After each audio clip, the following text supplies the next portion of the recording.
All right, what's happening, everybody? Welcome to a special show of I don't know what we're going to call this show, other than the Indiana Hoosiers are the fucking national champions. Yeah. What a great game last night, hard fought game. But I'm Chris Gonzalez, joined by Jay McLovin and OG Tony. I don't know what happened to Glenn, but how's He it going, said, guys? "Go good, go good." Doing good, Hey, Gonzo. hey! It's a crazy day in the world. Crazy day, man. We got it. Hoosiers! Let's go, baby. Let's House, yeah. baby. Yeah. Think about it, guys. Think about it. He does his press conference, and he says he's going to bring a new culture and a winning program and all this stuff. Of course, he didn't predict how long it was going to take or anything like that. I mean, I can remember when he came in, me and Chris talked, man, we think they got a good coach, got the right coach. We wasn't thinking necessarily the national championships. I'm not going to lie. We was thinking that first season we talked on the show. 6-7 wins would be a win. The first season he goes 11-2, makes the college playoffs. Of course, he lose some players, but heard a lot of good things about the players he had coming in. Still, I thought we was going to be a playoff team. I didn't necessarily think we was going to win the national championship, until I start seeing them to play. We get 4 or 5 games in the season, then I'm starting to hate. We're a lot more physical. He went out and answered some of the questions, so we're going to have an opportunity. I felt like. So I mean, but when you stop and think about 3 years ago, a team that only won 3 games, and then since then they are 27-2 in the last 2 years. That's just unthinkable for any team. I'm not even talking about the losing this football team in IU, but let's say if it would have been, let's say what's a team in the Southeastern Conference? Let's say Vanderbilt. They wasn't always a winning school. If they would have only won 3 games and then the next 2 seasons go 27-2, it would be also miraculous. So. Yeah, fantastic game. Let's jump right into it, Chris. Let's jump into this game and what you thought. I'm not gonna lie, it ended up being a little bit closer of a game than what I was thinking. I have to give Miami some credit. Miami's a better team than what I thought they were. They probably were They probably were the second best team in the country. I would say Ole Miss could be. You can make a case for them that they were the third best. That they were the third best team in the country. But I think they did get the right 2 teams in the national championship game. I think that showed with how good of a game the national championship game was, for one. But Miami improved a lot over the season. I watched them play 2 or 3 games early in the season, and well, I didn't believe they were a playoff team after watching them play against Louisville. Carson Beck looked terrible. They didn't look like they did the second half of the season. They really turned it around and ended up being the second best team. IU pretty much done what they've done all year in that game. Play consistent, be in the right spots. We made a few more mistakes last night than we have in a couple other games. A couple false start penalties that we usually don't get. One real big one. There late in the game that really could have hurt us. Turned a second or a 3rd and 1 into a 3rd and 5, and gave them the ball back. If we could have got that first down, we wouldn't even had to give them the ball back toward the end of the game. But to me, the keys of the game was Mendoza don't get rattled. Like that first quarter, Mendoza was taking a fucking beating. The refs, look, I'm all about letting them play, and they let them play last night. The receiver or the cornerbacks was all over the receivers on both sides. Like They let them play physical. But there was at least 2 personal fouls on that first drive on Mendoza. And one of them was just a flat out dirty hit. The dude lowered his helmet, put his crown of his helmet on Mendoza's chin, and just laid him out. That has to be a penalty. That should have been a penalty. I'm all about letting them be physical and play because that's when you get the best games. But like Signetti said last night, when you cross the line, you got to call it. And that one there, not only could he have really hurt, I mean, like he could have killed Mendoza. Like with that, I mean, I know that's the highest extreme, but hell, how easily could that play right there took Mendoza and put him in concussion protocol and change the whole national championship game? Chris, the way he hit him, I don't know if death would have been there, but and it could have been, because what if he'd have broke his neck? If you break somebody's neck, death could happen. He But definitely could have highest paralyzed extreme. him. Yeah. No, but I don't think it isn't really extreme. I don't think it is, because I think with the way he hit him in the chin, I've seen people get paralyzed from stuff like that. I mean, that could have been really bad. I don't think you're out of character for saying that, because I don't think it's extreme. I think it could have very well happened, and thankfully it didn't. Thankfully it didn't. I'm not gonna lie. I felt like it was a dirty hit as soon as it happened. It was targeted. In actuality, I think there was really 3 personal fouls on Mendoza. Personally, I think at least one 2, of them, maybe 3. I think there was 3, because I think he got hit. I was counting at least 3 that he did. And here's my thing. I agree with you, Chris. I was actually thinking they were going to get a lot of penalties in the secondaries, and there really wasn't that many called in the secondary, and they were actually letting them go. But those hits on Mendoza, I like physical play, but like you said, Chris, I don't like dirty physical play. That's ridiculous. And the fact, and Cignetti's probably going to get fined for criticizing the refs. But you know what? He was correct. He was correct for what he said. And I'm glad he did that, because you got to stick up for your dudes. You got to, regardless of fines, you got to stick up for your players. And I think that's what shows a testament to why they play so hard for him, because he has their back just like they have his. And I love that, seeing that in the culture. And especially if you're going to call the roughing the passer you call at the end of the game against IU, if you're going to call that roughing the passer, how do you not call those early in the game? Like that was a clean hit right to his chest. If anything, you can say it might have been a step. It might have been a step late. But if you're not going to call the early ones, how do you call that? Yeah. But it was a hard fought game. I thought they needed them pretty good against the size on the lines of Miami. There was times where they got through, but there was also times where our offensive line was able to get a good push, and we ran the ball decent. I mean, we ended up running for over 100 yards. I know it was on quite a few carries, but I was glad we stuck to it. But to me, the whole difference, the key to the game was Curt Cignetti laid his big ass meat on the fucking table and said, we're here to win this game. We're not going to get conservative. And he went for it on 2 4th downs there in that fourth quarter. Used 2 timeouts, which I'm thinking, why are you using all your timeouts? You only got 1 timeout left, especially the second, when he called that second, because I thought he was going to still kick the field goal. And I'm like, that was stupid to use the timeout there. Now we only have 1 if they score. Chris, what did he put on the table? Was it a brisket? Was that a ham? I don't know why you call that big a piece of meat that dude just laid it on the smoked table. brisket? He laid it all on the line. And then the play call. A quarterback draw. Like, it's just awesome. It was a great play call. Mendoza gets the first down, and then after he gets the first down, just runs over a guy and dives in the end zone. And that right there basically sealed it for us, other than interception. But I mean, that was a real big play. But to me, Cignetti not getting conservative in them big moments, especially those 2 big moments, that one, and then the one before that where Mendoza threw that back shoulder throw to Becker on the 4th and 4 to keep the drive going. To me, them not getting conservative on them 2 plays is what won the Hoosiers the national title game last night.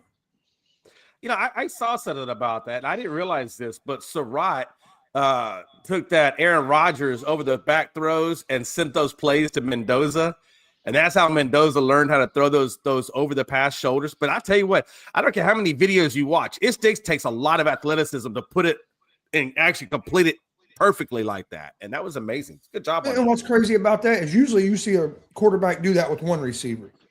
Right. You'll see, because it takes so much time and being on the same page. You see him do it that with 1 receiver. Mendoza does it with 2. Him and Surratt are great at it, but him and Charlie Becker are great at it. I mean, so you usually don't see that kind of timing with two receivers on the same team. So that shows you they put in a lot of work. Guys, let me hit the stats real quick. IU, of course, won the game 27-21. Fantastic game. IU total yards 317, 186 pass, 131 rushing. They did get sacked 3 times. On 4th down, they were 2 for 2. 0 turnovers. I think that was big. And they held the ball for a little over 35 minutes. Miami 342 yards of total yards, 232 passing, 110 rushing. They had that one big run for 55 yards that definitely helped that. They only got sacked once, but they also had a big turnover and interception there at the end of the game. Only had the ball 24 minutes in the game. Guys, IU really dominated the first half. I mean, they really dominated that team. And then Miami came out and did a great job of game planning. I think that they sped up the game. I think they tried to get to the line, and I think that affected IU's defense at times. They got the running game going. They got the passing game going. IU made enough plays in the third and fourth quarter to win the game. Fantastic game. Hey, Miami, I'm kind of like Chris. I didn't think Miami going into the playoffs was a dangerous team. And I think once they beat Texas A&M, they'd been on a winning streak, 6-7 games, whatever it was. But once they won that game, I think the light went off. We do belong to be we belong here, and then they put it on people, and they just out physical them. And they out physicaled us at times, but we were physical enough to fight back and survive it. So congratulations to Miami, a very, very good team, a very, very good coach. Very impressed with that team. One guy that impressed me is that Fletcher. I don't know about you guys, but Fletcher, 6'2", 230, 240. He reminds me. He runs kind of like Derrick Henry. That's who that guy kind of reminds me of. It really does. Thought Beck had a decent game. I thought Tony looked outstanding. For IU, Black ran the ball 17 times for 79 yards. Hemby ran it 19 for 60. Mendoza, pretty good game, 16-27, 186 yards. Had a rushing touchdown, which one of the best rushing touchdowns I think I've seen. How he was able to pull that off was fantastic. Big plays in the game for me was that block punt. That was just huge. Oh, that was huge. Yeah. And that was a huge shifter.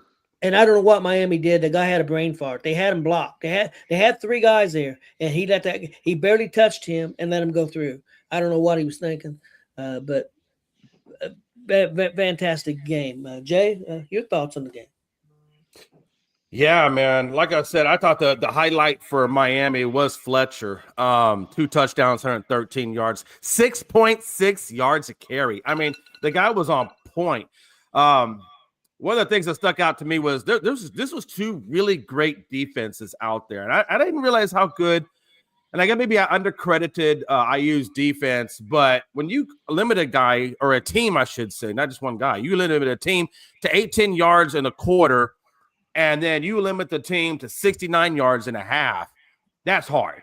That's hard to do, especially with the level of Tony and Beck and things like that. They had good weapons. The fact that you were able to do that, and the way that those corners were able to shut them down, and Ole Miss wasn't able to do that, but you guys were. And I think that was really one of the big difference makers. Now, like I said, it was 2 great defenses. And honestly, it came down, like you said, two of the biggest things that stood out to me, or the biggest momentums were, one, obviously, was that block punt. That was freaking huge. Secondly, was the interception that you guys got on that game-winning, or the last drive from Miami. I think if he doesn't get that interception, there's a possibility that they could have tied it up, or maybe even possibly won the game. So I think your defense really stepped up. I think Mendoza, he didn't have a bad game because he didn't throw any turnovers, right? He didn't no interceptions, but he didn't get you any touchdowns. He had a modest 186 in yardage, -8 on the rush, which is just an average game for him. But he didn't have to do it. He let the other part that, yeah. Well, yeah, but mostly that was a credit on your defense, though. That defense really stepped up for IU, and really, I think that was a difference maker for your team. Not that Black didn't do good running the ball, what I'm saying? He had like a 27-yard run. I think the other guy, Hemby, had like a 15-yard run. You had a good run game, but I really think that defense, that's where your bread and butter was, and why you're national champions. Because if you don't get that interception, I don't know. I mean, that could have gone the other way. So, I mean, I got to give max credit to that defense. Yeah, I agree. Big Glenn? Man, I tell you what, I'm going to start off with saying how IU football used to be. I went to the Ohio State IU game. I think it was 2023. It was out Tom Allen's last year. We opened up against Ohio State on opening day in Bloomington. And, the students would be there till about midway through the second quarter. Then like, oh, who gives a shit, and go about their day, So, which is typical for IU football at the time and previously up until that point. Man, I tell you what, man, Signay has changed culture at any university. We are now a football school. But as far as the game last night is concerned, man, the game exactly what I expected, how I expected it to be. Because if y'all remember on Thursday when I was on with you guys the last time, I was like, IU's going to have to sweat this one out, and Miami was going to cover. And sure enough, both things happened exactly to a T and stuff. So the big play was obviously the punt block touchdown and Becker's catch on 4th and 4. Obviously, Mendoza's touchdown run to go up 10 late in the game, and stuff like that. But man, how about those freaking Hoosiers, baby? Let's fucking go. Hey, can I say one other thing real quick, if you don't mind? Because this is something I was thinking about too. And this really is more about the rankings. We were talking about the respect factor for Indiana in the pre-show. And I got to tell you, Tony, this year's rankings is one of the reasons why I hate the way they do the rankings, and why I don't really always believe in the rankings. Because, when you look at the way they did, they had you guys ranked at what, 22, 23? And then they had they had Texas at 1. I think Penn was at 2, somewhere around there. And then they had Clemson, I think, was like at 4. And then when you look at the way it turned out, the one that they had ranked at 22 or 23 is your national champions, and the ones that 1 and 2, some of them weren't even ranked. I think it's just weird, and so I kind of just have a hard time buying into these rankings when I look at something like this. It's ridiculous, and I really kind of love what Saban said on the in the pregame with Pat McAfee, and like, how are we getting these stars? Like, who's rewarding these stars? I don't think they're football people that are giving these recruits stars, So now I kind of look at the 5 stars, when we're going to the classes and say, okay, X number of 5 stars, X number of 4 stars, X number of 3 stars. I'm kind of wondering how legitimate some of these rankings are in these players. If you ask Dan Dawkins, he probably would say it's probably the Bogger boys. Yeah, it's weird. I mean, they're going on high school players playing against high school players. It's a different thing when you get in college. You're playing against other very talented players. Also that's one thing that can make a difference. They also look how fast the guy runs, how fast he can jump. Same thing in the NFL. I mean, they look at how high the guy can jump and all these variables that sometimes I don't know that makes a difference. I think culture. I think the type of person you are, mentality. Perfect example. Do I think Mendoza is the most talented quarterback to ever come out? No. But you seen yesterday how tough he was and how he hung in there and his mentality, and he's a smart guy. I think he's going to be a good quarterback from somewhere, for somebody. Honestly, I worry about him going to the Raiders unless they can build a team around him. I'm just afraid that he's going to be another quarterback that's got talent, that's going to take a beating for 2 or 3 years and go nowhere, and not because of him, because of the team around him. I'm hoping I'm wrong. I personally, out of the top 3 teams that are drafted, I would prefer him to go to Arizona. I think Arizona's got a better team than the Jets or the Raiders. I'm just looking for, at his viewpoint, what would be best for him. I don't think that's going to happen. I don't know if anybody's going to move up. Some people think the Raiders, even though they don't have a quarterback, that they should trade back and try to build that team and worry about the quarterback a little bit later. I don't know. But yeah, I think Mendoza raised his stock. I think Tom Brady and the owner of the Raiders seen that toughness and the back shoulder throws and the hits he took and that run and the heart and desire that he has. I think he raised the stock. That's just my opinion. No, absolutely. And that's not to take away the fact that with the Raiders, it could have been worse. He could have gone to the Jets. Now that would have been straight purgatory. But the fact that he has a couple of good tight ends and with the Raiders, he has a really phenomenal running back there, and they don't have a coach yet. So it's going to be curious to see who they bring in as a coach, and then who he brings as an offensive coordinator. So they're still, they can still very well turn around for him. We got to see who he gets as a coach, and then we can kind of go from there to see how Mendoza is going to look. Right? You know who they could bring back? John Gruden. If they bring back John Gruden, I wish they would. Because I think Gruden is a hell of a guy. Yeah. If I'm the Raiders, I hire the Buffalo coach And if he don't get a head coaching job, I bring Dable in as my offensive coordinator. That's smart too. Yeah.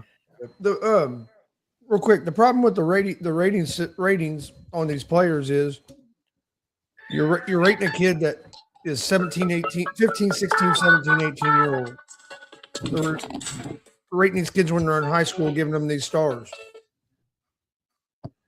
All these stars are based on potential. Yeah. They're not based on development in that. If you get a player with the right coach, they can develop at a lot higher speed than a guy that might have more talent, but if he's not with the right coach that fits him, or a coach that knows how to develop players, he might not reach his potential. So yeah, you can have all these stars, but if everything don't align up with getting developed, because it's all on potential. And what Signetti's doing, he's getting these guys. Yeah, these guys might have been a 2-star recruit coming out of high school, but now they've been developed and played 2-3 years in college. Now they would probably be a 4-star recruit if they were rated now. You know what I mean? Now they'd probably be a 4-star recruit because they've been developed. You're getting these guys that have been developed, and you've seen their production. He's going off production, not potential. Where when you're going out, you're getting these guys out of high school, it's all of potential. So I think that's a big problem with the stars, because everybody's not developed the same. So yeah, I can have all the potential in the world, but if I go to a shit coach, and Jay has 80% less talent than I do, but goes to a great developmental coach, Jay might turn out to be the better player because he had the better coaching and got developed, or I have all the potential in the world, but either my coaching wasn't good, or I'm an idiot. I'm an idiot, a head case, and I don't put in the work like I should. Like some of these guys that were under recruited, they're going to work 15 times as hard because they feel like they have to have a chance. Where some of these top recruits, they feel like, oh, I can just walk in and I'll be fine because they've been doing that their whole life because they've always been the best athlete. Well, you get up to this level now, it's all the guys that are like that were the best athletes when they were kids are together, and you got to develop. And Signetti and his staff, I think this year proved that they're one of the best in the country at seeing talent and developing. Well, another thing that I seen Signetti said, and it made sense. One of the first things he looks at is their school records. How many classes did they miss? Did they go to all their classes? Did they show up? Another thing, did they show up for weight training? Did they show up for stuff that they're supposed to show up for, or did they miss 3 or 4 times or 5 or 6 times? Are they committed? Do they want to be coached? Do they want to play? And he says he looks at all that. But one of the first things is, did they show up for class? If they're not going to show up for class, he don't think that they should be on his team. I agree. Because I think that goes to character. Yes. And he wants good character people. Look, another thing I don't think people are talking about enough. Look how Mendoza laid it on the line last night. You're talking about a guy that's basically everybody thinks is going to be the number 1 pick in the draft. He could have very easily ran on that QB draw. He got, how many times have we seen quarterbacks get that first down and just go down because they don't want to take a chance to take a big hit like that, get hurt. He could have got hurt, and hey, that number 1 draft pick could have went down. Being the number 1 draft pick could have went down the drain. But he showed me a lot in that moment right there where, hey, I'm not worried about the future. I'm worried about right now and winning this game with my brothers and my team. Because, hey, you guys, I know you guys know it too. There's a lot of players there that would have got that first down and would have went down. They wouldn't have ran through that guy, jumped and extended itself, knowing he's going to take a big shot. There's a lot of guys that wouldn't do that. They so should rate. Put it all on the line like that, and knowing like, hey, if something goes wrong and I get hit wrong, hey, I'm jeopardizing a bunch of money in my future. But yeah, You know what But they putting it should on the do? line for your brothers instead of that, to me shows a lot about it. Like Jay just said, character. Yeah. You know what they should do, man, is redo the Heisman Trophy. It should be the Mendoza Trophy where it's that goal line stretch. Let's Did not you go guys- that far, Glenn. Yeah, calm down on That's that. a stretch now. Come on, the guy's a good guy. Come on. It's a Mendoza stretch. Get it right. Okay, guys, Man, Justin's got something on here. Yeah, Justin wrote a paragraph. Dang, I can't read all that. Damn, son. Can we get this paraphrase or just give it this audio version? Hell, just come on the damn show. That's a lot to read. Yeah. Basically, I'll paraphrase. Talk about good character. So that's what they're looking for and build character. So have character and help build on it. Yeah, guys, he ran over that guy. I couldn't believe he ran over that guy and then stretched out like that. I was going berserk here at the house. Scared my wife to death when we got that. Yeah. When they got that block punt, because I jumped out of the damn chair and went berserk. I think I scared the Yeah. dog. Yeah. And, Pablo. I scared Pablo and my wife both to death because I was going crazy. Yeah. Me and Stevie were going crazy when they got on the block punt and the Mendoza touchdown.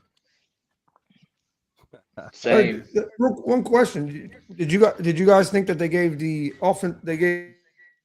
MVP awards? Did you think the right people got them? With Mendoza got the offensive player award, and Yes. Kamara got the defensive player award. I thought they went to the right guys. The only other thing you could have maybe done, you could have maybe gave it to Becker on the offense. Yeah. Because he made that big catch, but with Mendoza making the throws and then making that run, I think you had to give it to him on the and then on defensive side, it was easy with Kamara. Like the dude's great at linebacker, and then he blocked the fucking punt. I'm about Yeah. to say, wait, was it? I forgot his name. Was it Kamara? Was that his name? Kamara, the one that blocked the punt? Yeah. Yeah. Then they definitely. Because I'm gonna tell you right now, and I think you He's guys starting know, that was a huge momentum. Yeah. He's one of Yeah. our starting linebackers, and he also plays special teams. No, I Yeah, definitely think they got got the right. players right for sure. On the offense end, it should have came down to Mendoza and Becker, so I was okay with that. But what Jay was saying about the block punt changing that game, it pretty much kept Miami far enough from us to maintain that lead and pretty much win the championship. I don't remember the guy's name that got the interception on your team. What was his name? Sharp. Yeah. Guess where he's from? Texas? Nope. Miami? Miami. Yeah. He went to high school in Miami. Yeah. He went to high school in Miami. Mendoza went to high school in Miami. D'Angelo Pons, our real good cornerback, went to high school in Miami. I think there was one or two. I think there was at least one more. I think. And that's what I was saying. If they didn't give it to the guy you just mentioned on defense, I can't remember. I would have given it to him because I feel like those were the two biggest plays that really took it for you. One was that block punt, which, like I said, set the momentum for the rest of the game.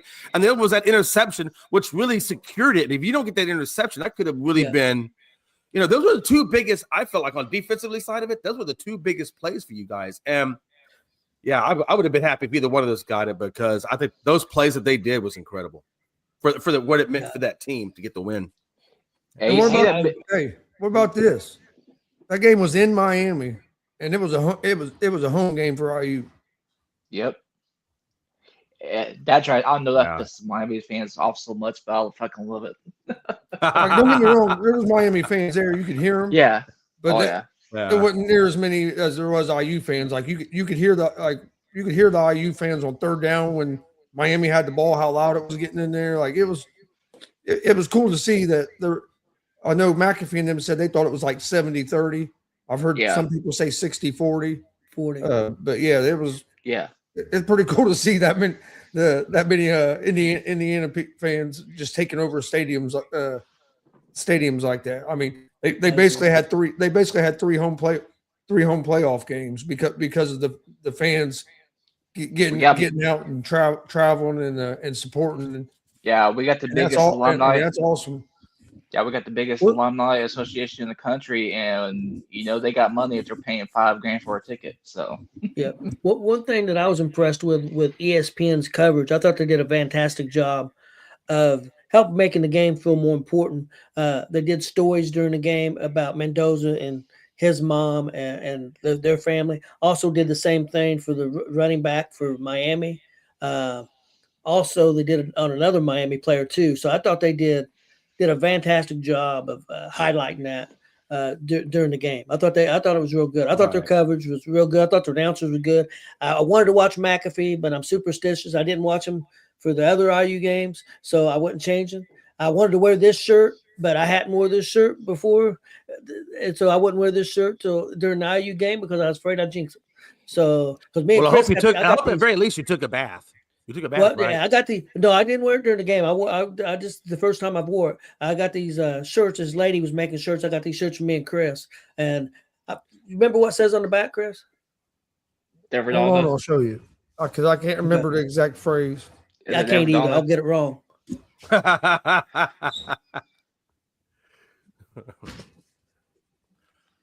Chris, that's the position you Oh, know. Can't shit, see where yeah. my camera's at. Yeah. Oh, there we go. Yeah.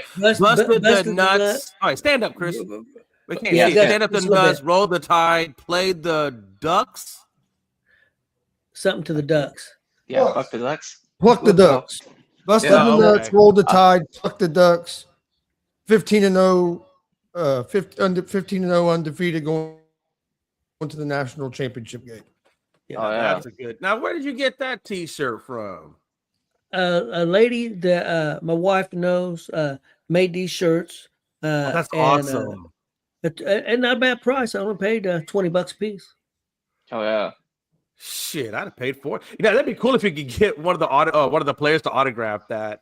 Mendoza is Glenn's a pretty popular guy at that kind of stuff. He could probably get you an autograph on that thing. Mendoza is signing in Bloomington, but it's only for 2 stints on Saturday, and I guess kids are already lined up already for it. So, which honestly doesn't surprise me because if they're lining up outside of bars a whole day before the national championship in 9-degree weather, they wait for that. Yeah, it says busted the nuts, rolled the tide, plucked the ducks, undefeated 15-0 2026 national championship. Well, it's well deserved. Like I said, man, I think the state of Indiana, they needed this win. With all the issues and injuries and all the other teams, I feel like that's a good way to put a good flavor back in your mouth. Yeah, I watched the McAfee coverage because that's what I always watch, and it was hilarious as always. They were talking at one point they were talking about bopping meat. You just never know what the hell them guys were getting talk about. He was having a conversation with the refs during the game and shit. He does all the time. Yeah. But yeah, it was funny. What got me watching that pregame show? I ain't gonna lie. I've watched probably every piece of fucking video there had been all week about this game. People that thought on both sides. People that thought that Miami was going to win. People. I watched about any piece of video I could find on YouTube or anything about this game. I'd watched all week. Then you get to last night on ESPN, and you see Desmond Howard and Nick Saban and these guys pick IU. When you watched them all week long, all they talked about was they basically said they thought IU was going to win all week, and then you get to this game and everybody wants to pick Miami, but Pat. So I thought that was funny, but I just think a lot of that is a lot of these guys just don't want to admit they were wrong. Yeah, they wrong after last night. These guys that make the star ratings, that do all the ratings and stuff, and are evaluating talent, they don't want to admit they were wrong. You got a lot of these guys that don't want to admit that a coach that nobody had really ever heard of is this good. Like, I can't remember Gonzo. One that really came out and admitted, said how good he is really Saban. Right. True, but Yeah, Chris, yeah. I'll be honest with you. I don't think he likes it. Yeah. I don't He think doesn't Saban like likes it, but he's not going to come out there and say some bogus No, either, because no. you know Nick Saban knows that his credentials are on the line, being credible. So Yeah. he's going to give you Yeah. the truth, even if he doesn't like it. You can tell he doesn't like Yeah. it. He doesn't have that look in his eye. You know what I'm saying? It's like, You know why I Yeah. don't like it? Because I'm telling you, if you look at go, I'd have to come up with the year. But if you go back and look at the first couple years of Nick Saban at Alabama when they were building that program and getting it turned around, for one, do you know who one of his lead recruiters was? Kurt Signetti. Signetti was there at the beginning of Alabama when they built that. He helped turn Alabama into what they were because he was the lead recruit, one of the lead recruits. Yep. right, yeah. Because Nick Saban And so likes to be when the man. He doesn't like to Saban looks know at that this his Indiana program the way it's going. He's seeing Alabama. He knows what might be about to happen. IU could turn into Alabama and go on a run like that. And he's seeing that. That's to me why I don't like it, because it's like, hey, this dude's about ready to that's called ego. overshadow when I started. And he's Yeah. he's following the same fucking blueprint basically, other than now you got the transfer portal and NIL, but like teaching wise and structure wise, it's the same thing. Like Signetti even said, he goes, I learned more in a year coaching with Nick Saban than I did the previous 20 something years of my coach. Yeah. You know what's So crazy, I learned more about Gonzo? how to be a head coach and when I was with Saban than I ever had learned. You know what's crazy, Gonzo, though, is when you went to the restroom before we had went live, I had mentioned to Gonzo or OG Tony and Jay that once Marcus Freeman picked Miami to win, I knew IU was going to win that game because Marcus wished it was Notre Dame in that way. Like how Edge said it should have been him. It was funny when Pat told him, when Pat picked the Hoosiers and told him it got in Freeman's face and told him the number one team in Indiana is going to win the national championship now. Yeah. He did. Yeah. He did. He don't give a shit. He don't give a shit. But if I'm Nick Saban, if I see one of my guys that was on my coaching staff that I know I helped develop as a head coach and things like that to be a future head coach, that's nothing more than just that should be like a feather in his hat, because not only did all this, but then he's got his other guys going on and flourishing like Kirby Smart, and now Signetti, right? Yeah. He don't like. I think a part of him is proud of it, but I also think there's a part of him that is. I got out because of this NIL area, and I didn't know if I could operate it, and when he's seeing one of his guys dominate at it. So I think that goes back to where it bothers him a little bit. But I do agree with you. I do think there's also a part of him that's proud of it, because every top coach in the country right now is a Nick Saban disciple. I mean, Mario Cristobal, where he was with Saban in Alabama. Both the coaches last night were Lane Kiffin, Kirby Smart. I mean, you can all the top guys in coaching right now are from his tree. So you have to take some kind of pride in that, because for sure. I was very impressed with Miami's coach during the game. His adjustments in the second half, I thought were fantastic. I didn't know a lot about the guy coming in. I'm gonna be honest with you. I didn't follow Miami that much, but I was really impressed, and I was impressed with him after the game. I was impressed with what he said about IU. I was impressed with what he said about his team. Very impressive, man. Stand-up guy. Him and Signetti are a lot alike. Like the way they talk about their teams and stuff. If you listen to both of them, there's some differences, but there's also a lot of stuff they're aligned on in their philosophies. You could tell by the way both of them speak about their teams. You know who I was impressed with that we have not spoken his name in the 40 minutes that we've been live is Bain Jr. from Miami. That dude was freaking everywhere. That's dude's going to be a beast in the NFL. Yeah. That's somebody I would love to see the Cowboys grab. I was getting ready to tell you that, Jay. They need to move up in that draft, because he won't be there at 12.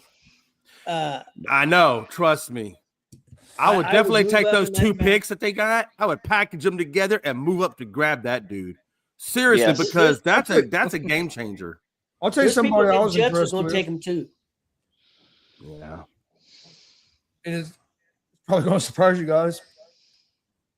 The president of Indiana, I can't remember her last name, Patty. She was on Pat McAfee's show yesterday. And if you listen to her talk about IU athletics and the University of Indiana, she's another big reason why IU's where they're at today. And I don't know if you guys saw it. Like she talked about like they got some other stuff in line before they went after the coach. Like this, they started the plan to try to get football going the right direction a few years ago before they hired Signetti. But they, like she said, we had to get our NIL collective figured out. We had to get our ducks in a row before we tried to. And they'd been watching. They'd been keeping an eye on Signetti, the IU athletic director that told her about Signetti, and both of them had been keeping an eye on him at JMU. So this wasn't just like when they hired him. It wasn't just like a off the cuff of the risk thing. Like they'd put some time and some thought into it and they felt like they had their guy and everything. But no, I was real impressed with her. That's the first time I'd ever really heard her talk, and I was real impressed with what she had to say yesterday and the way she was promoting the university. Yeah, she's very hands-on, and I've seen her do stuff with Scott with the basketball and the women's basketball and stuff. They really involved with how they handle stuff down there. So, Chris, did you see Mark Cuban's interview?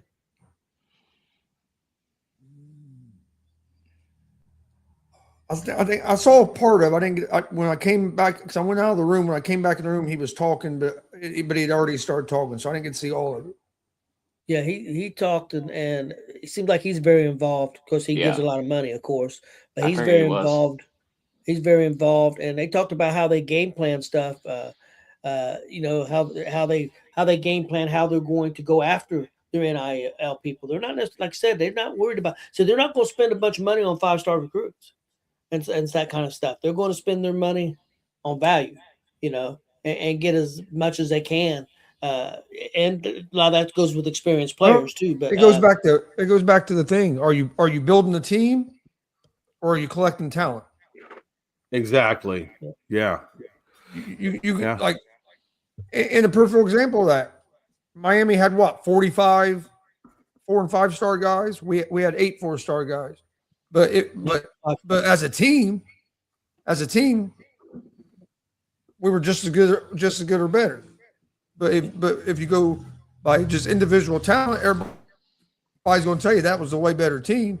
But if you look at the two teams, IU was the better team, and been the best team in college football pretty much all season. Like that's why I was telling your dad. That's why I was telling. Okay, go ahead. Just one question, real quick, and Jay, this for you too, but also for them too, because they are both big IU fans. At what point this season did you think that we had a chance to win the national championship? It started from two things. There was 2 tests for me. The first test was beating Oregon at Oregon.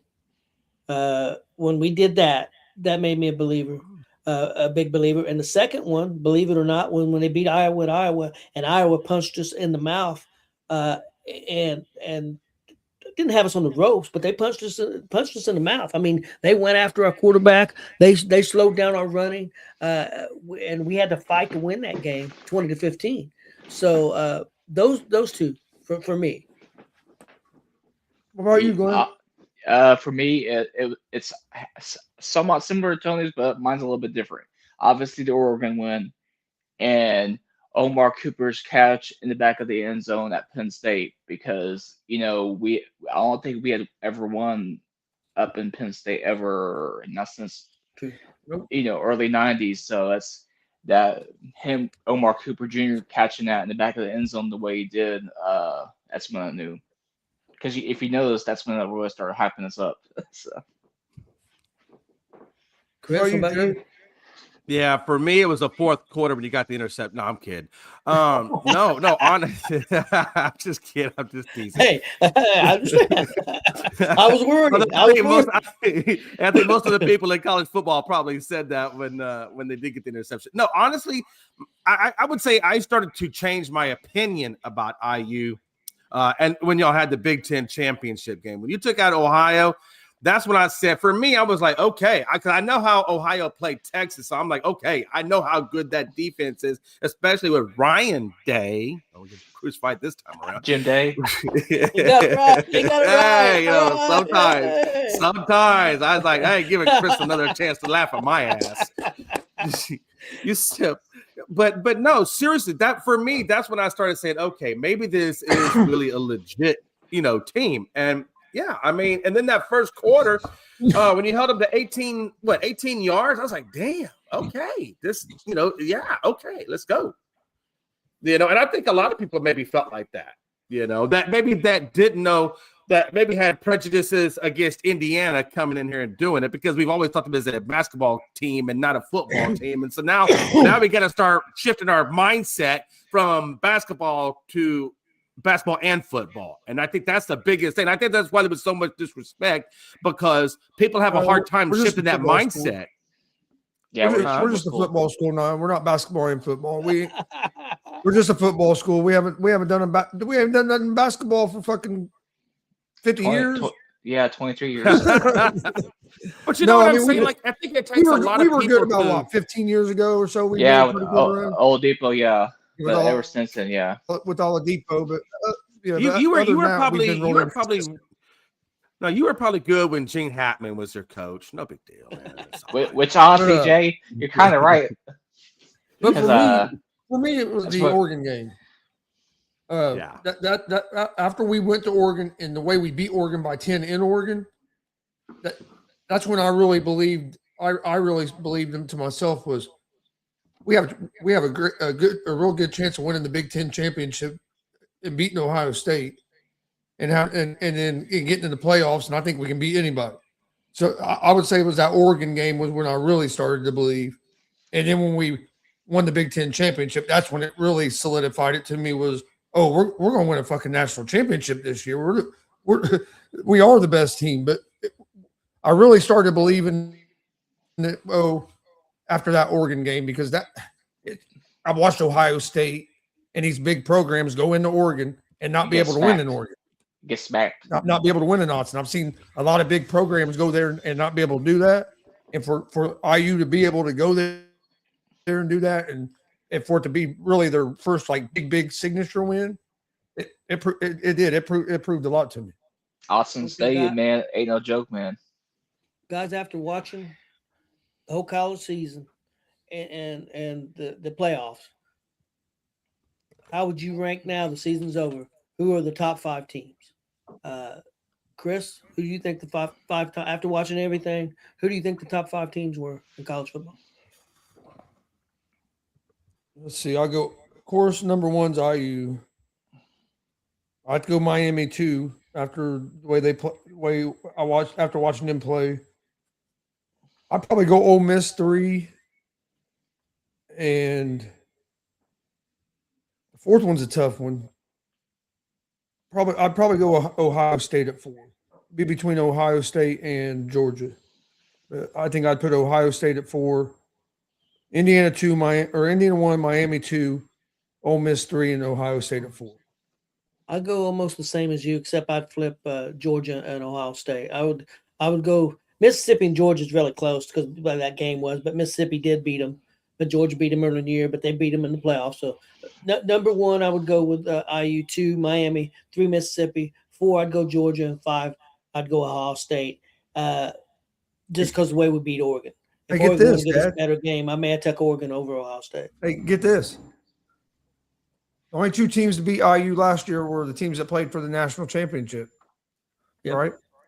The only 2 teams to beat Ohio State this year were the teams that played for the national championship. Yep. That's funny as hell. That's amazing. Good point. Because last year IU lost to Notre Dame and Ohio State. This year, Ohio State lost to IU Miami. Miami. Jay, what do you think? What would be your top 5? Yeah, I definitely have IU at 1 and Miami at 2 because I think those programs, like we talked about earlier, they're going to continue to add on to what they've already done. So I don't see them declining. I see them either staying status quo or even getting better than what they've done. Were we going rankings this year or rankings for next year? I'm talking about this. What in the season rankings? Okay, I just want to make sure I was thinking right because if we're going by next year, that might have been a little. Mine would be a little different. Okay. Yeah, because I don't know what everybody's going to have next year. I'm going at the end of the season. What would you rank these guys now? Oh, I'm sorry. Yeah, I was kind of going for next season. Okay, If you had to come up with, but if we're doing it this season, then I think you have to go IU, Miami, Ole Miss, and then Georgia. That's how I would do that. Who'd you go 5? I would do Ohio. What about you, Big Glenn? Because Texas Tech really kind of screwed the pooch. So did Oregon for me. I mean, too much to be in there. IU 1, Miami 2, Ole Miss 3, Ohio State 4, and Georgia 5. Yeah, Glenn and Chris was the same, and me and Jay was the same. Yeah. And I think that just shows that a testament. I mean, those really are, I believe, those were the 5, qualified teams for the coaching and players and the way they played, I would have loved to have said the reason I put Ohio they just State screwed the pooch too much.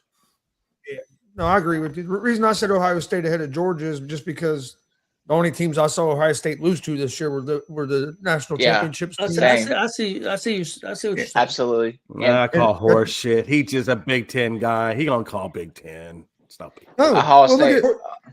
Georgia lost to Alabama. I'm just spreading hate. I'm not being serious. I would have Georgia right there because there was a time I thought Georgia was the second or third best team. So I mean, they'd be definitely in my top 5, but I would just have Ohio State.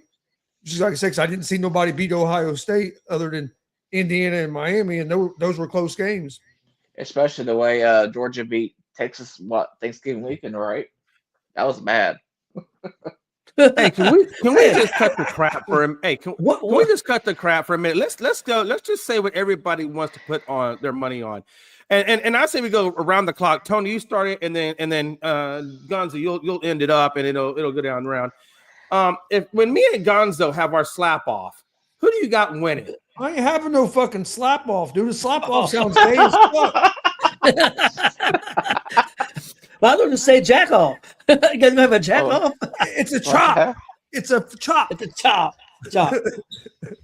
No. The Dana White where they come face to face and they got to slap Why each you other. doing no slap fight? Fuck that shit. If we're gonna do that, we'll get in a cage and do an MMA fight. I ain't doing the slap fight shit. Man, I can't do that with you, man. You're fast. Well, no, you got them jacked up. I can your ass. And let's be honest, Chris. Gonzo would probably. It ain't like your oxygen levels are that great anymore.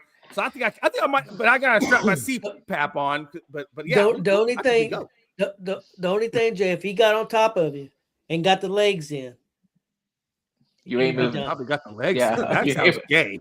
You want to talk about some gay stuff? That sounds gay. Whatever. He gets the legs in, your gay ass is done. Yeah. Yep. He'll be like Kurt Angle on your ass. No. Oh shit. Hey, that dude said, "Hey Jay, this happened." Because that's when I was playing football. He goes, "Why don't you come on trial for wrestling?" I said, "Man, I ain't putting on no spandex and go touching a dude like that. Hell no. I won't even be a quarterback because you got to put your hands between his butt. I don't do that stuff. Be a quarterback." No, that's good times, man. I'm just messing with it. But again, man, I got to tip my hat to you guys, man. I know I gave you a lot of shit, Chris. And yeah, Tony you gave us a lot of shit, right? Glenn. But Glenn, I never know if you have one team or two, so I didn't know how you'd take it, man. But you found out last night how to take it. hey, Jay, in the pro, Glenn's a 3-time loser. His Cowboys lost, his Colts lost, now his Bears got their ass kicked. Who's your team now? The Patriots? Patriots your team now, Frankie Jr.? No. So here's the thing. I like to see what the Bears did. I'm not a Bears fan. I just took the Bears. I have to give you shit. It's all good, Tony. I appreciate you guys, but yeah, I'm not a Bears fan. But I just like how the Bears win, and I was picking them every week, But hey, Caleb Wilson's that dude, though. I'll tell you that much. Yeah. Yeah. Well, guys, I mean, he definitely changed my mind a little bit.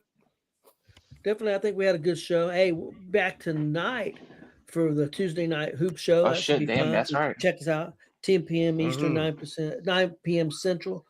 Congratulations, IU national champions. Hey, congratulations to Miami. They were a lot better team than I even thought they were. Very impressed with their team and their coaching staff. So congratulations to Hell, them too. Even though I know they're upset, but they have nothing to hang their head about. They played a great game. they should hold their And head I up would have said real the high. same. I would have said the same thing if they'd have beat us. They played a great game. Even if I would have been unhappy if we lost, but if Miami would have went down there and scored, they would have deserved to beat us. Yeah, So, absolutely.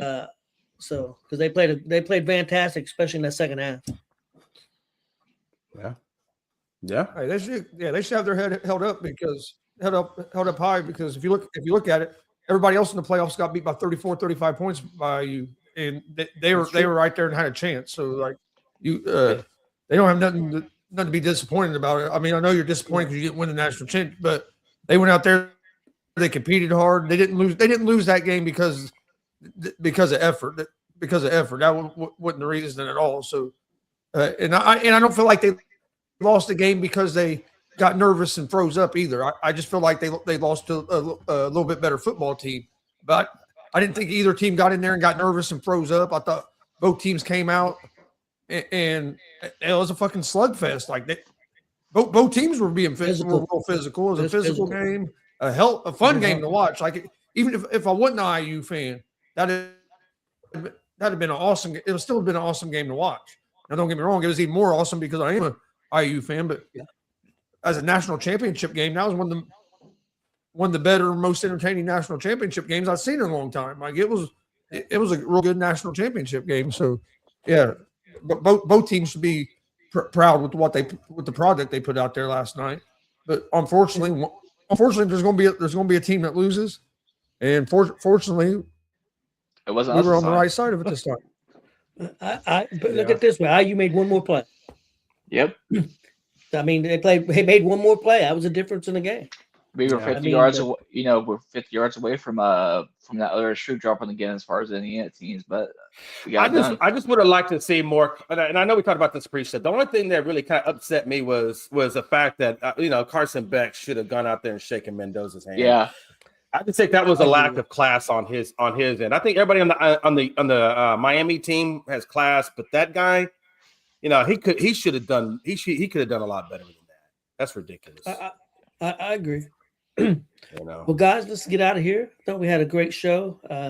Again, check us out tonight, 10 p.m. Eastern, 9 p.m. Central for our Tuesday night hoop show. Amen. Good times.